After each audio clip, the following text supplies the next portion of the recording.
Hello, welcome to Eye on Africa. For all the daily news from across the continent, I'm Jean-Emile Jamin. Coming up on the show, South Africa has begun military exercises with both China and Russia as part of a routine army drill. The joint training has drawn immense criticism from the West, coming nearly 1 year on from the start of the Russian invasion of Ukraine. Then, as the continent's leaders meet in Ethiopia for the AU summit, security is high on the agenda. Concerns are growing about the effect of the war in Ukraine, insurgencies in the DRC, and the suspension of fellow African states from the bloc. And after nearly 3 years of COVID blockages, the Ghana-Ivory Coast frontier has opened once again. Welcome news for families and businesses shut off from any kind of contact and much-needed trade. Thanks for joining us. The South African military on Friday embarked on a 10-day joint military exercise with Russia and China, coming nearly 1 year after the Kremlin's decision to invade Ukraine. The controversial drills are the second in a series of routine exercises that Pretoria hosts with foreign nations. For more details, our correspondent in South Africa, Nadine Theron, sent us this explainer. The Ukrainian Association in South Africa certainly views this as South Africa taking a stance in supporting the war. The Ukrainian people in South Africa believe that this move to do this exercise with Russia means that South Africa has not taken a neutral position anymore. But the South African Minister of Defense says this is just standard procedure. The South African military has done these kind of exercises with many other countries before. They are kind of pretending that it's nothing, that, you know, it's not related to the war at all, and that they are not going to have their military exercises interrupted by people's opinions. However, South Africans are very opposed to these exercises, and the exercises are actually happening in secrecy, as the military does not inform the media at all about what's happening, probably for security reasons. And protests have been planned around the country against these exercises. And today, some people in Cape Town protested in front of the Russian consulate to show their their distrust of the South African relationship with Russia. It really seems that South Africa is on Russia's side. And remember, last year, this time, just shortly after Russia invaded the Ukraine, our Minister of Defense, Thandi Modise, celebrated Russian Motherland Defense Day at the Russian embassy in South Africa, and that was after the war started. And that also made some people wonder on whose side she is. So there are a lot of questions about the country's neutrality at the moment. That's Nadine Theron reporting from South Africa. African leaders converged on Addis Ababa on Friday on the eve of a 2-day summit in the Ethiopian capital. The mini-talks addressed, amongst other issues, the effect of the war in Ukraine, insecurity in the DR Congo, as well as the possible readmittance of Mali, Burkina Faso and Guinea into the bloc. For more on this, let's hear from our regional correspondent, Clement Di Roma. This weekend, more than 30 presidents will be in the Ethiopian capital for a new summit of the African Union. The main theme this year, the relaunch of the Continental Free Trade Area, a project launched in 2018, which should allow the continent to emancipate itself from Western importations and increase intercontinental trade. The startup of this project has been slowed down by the COVID crisis and border closures, but it's now an emergency as African economies are suffering from the Ukraine war, which provoked inflation and increased poverty.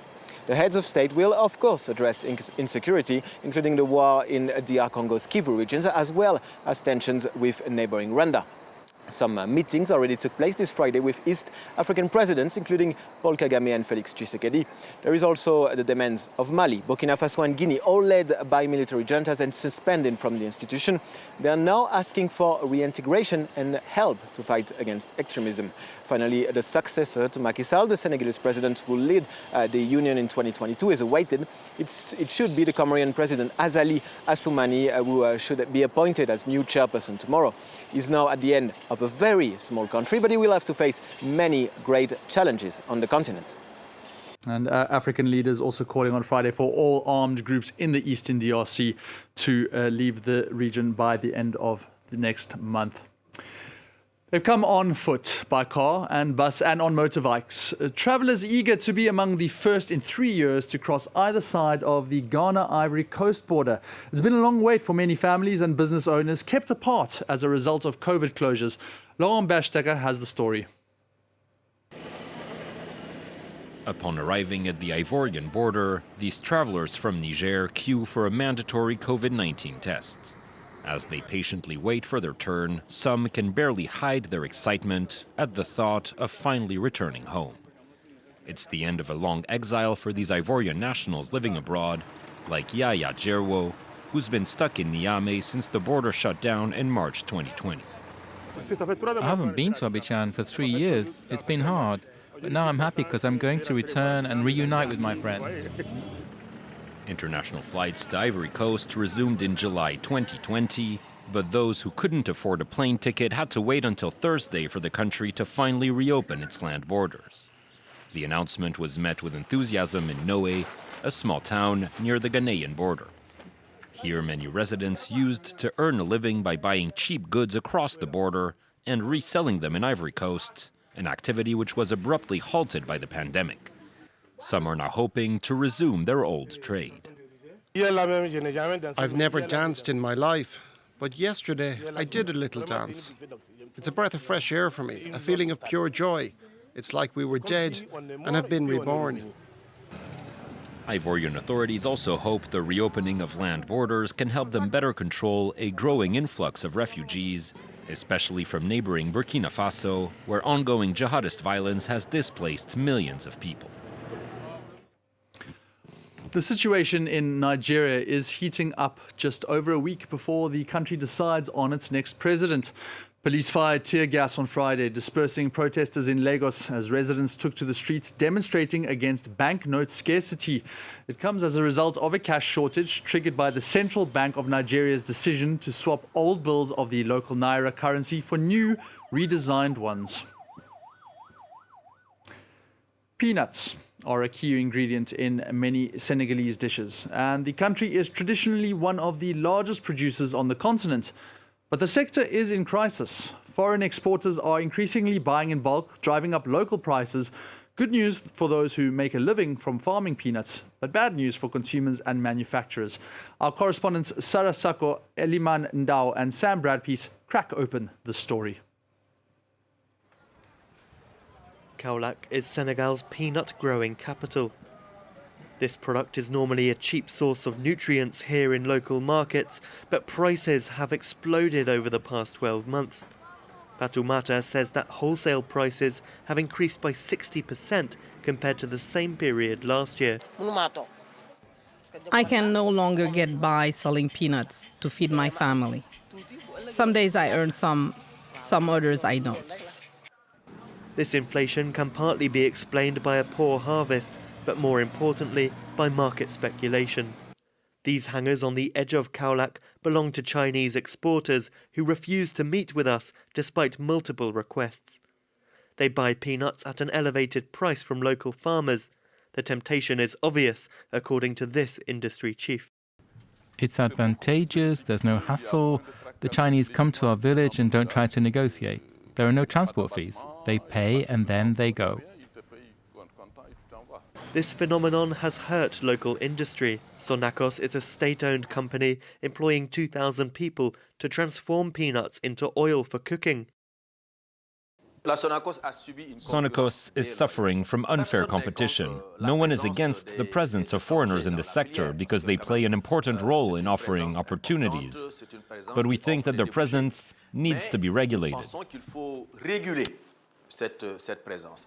The Senegalese government has announced a €30 million investment plan to keep Senegals afloat.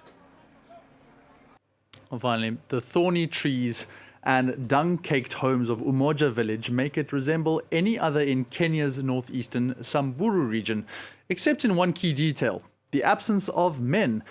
Since it was established over 30 years ago, Umoja has provided a refuge for women fleeing gender-based violence of all types. As the sun rises on Umoja village, women wearing traditional dresses and jewelry perform their daily ritual.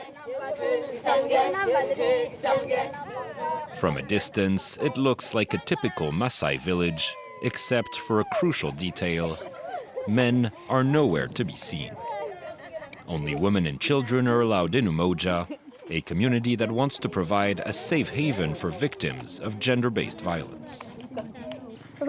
I'm very proud to live in this village because no one is forcing me to do anything, and my husband can't assault me here. The village was founded in 1990 by a group of 15 women who had survived rape by British soldiers. Its reputation has since spread, attracting other victims of sexual and physical violence. Today, Umoja is home to dozens of women, many of whom escaped forced marriages and abusive husbands. Here, they've learned to become autonomous and to make enough money to fend for themselves. Residents also strive to educate women from surrounding villages on the dangers of early marriage and genital mutilation, practices that remain extremely common in rural Kenya. There is no need to have children without a plan. These girls need to be educated and choose their own partners, not like the old days where their fathers married them off to old and rich men. Women should choose who they love. Long ostracized by neighboring villages, still largely dominated by patriarchal cultures and traditions, the women of Umoja have persevered in their quest to change mentalities in a country where more than 40% of women have been victims of sexual or domestic violence. A story touching on some really truly poignant issues over there. Well, that's all the stories that we do have here for Eye on Africa for the moment, but there is plenty coming up on France 24, so don't go anywhere for now.